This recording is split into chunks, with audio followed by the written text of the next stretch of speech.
చిన్న చిన్న పిల్లల్లో చాలా ఆశ్చర్యకరమైన మెచ్యూరిటీ ఉంటుంది. ఇది నాకు కాదు, అనుభవంలో. కంచికామకోటి పీఠాధిపత్యం వహించినటువంటి నడిచే దేవుడిని పేర్గాంచిన చంద్రశేఖరేంద్ర సరస్వతి స్వామి వారు ఒకసారి వేద పాఠశాల వైపు వెడుతున్నారు. పిల్లలందరూ పెద్దగా అరుచుకుంటూ మాట్లాడుకుంటూ ఆడుకుంటున్నారు.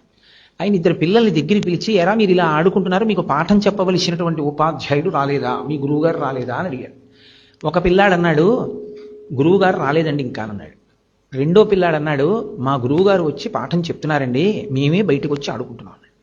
ఇప్పుడు పరమాచార్య స్వామి వారికి సంక్లిష్ట పరిస్థితి వచ్చింది. నిజంగా వీళ్ళ గురువుగారు వచ్చి పాఠం చెప్తున్నారా, గురువుగారు పాఠం చెప్తున్నా వీళ్ళే బయటకు వచ్చి ఆడుకుంటున్నారా, ఇద్దరితో ఎవరిది నిజం?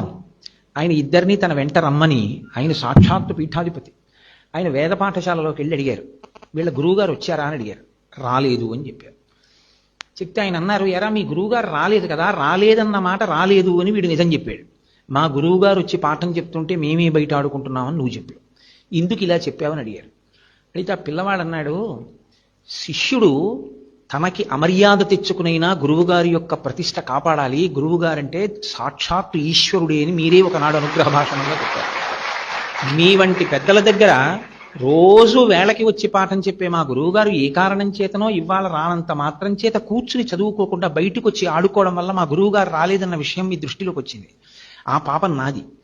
ఇప్పుడు నేను మా గురువుగారు రాలేదు అని ఇంకొక మాట కూడా చెప్తే దాని వలన మా గురువుగారి మీద మీకు కోపం వస్తే నేను చాలా పాపం మూట కట్టుకున్నవాడిని అవుతాను. గురువుగారి ప్రతిష్ట నిలబెట్టడం కోసం ఈసారి ఆ పాపం నా మీద వేసుకున్నాను.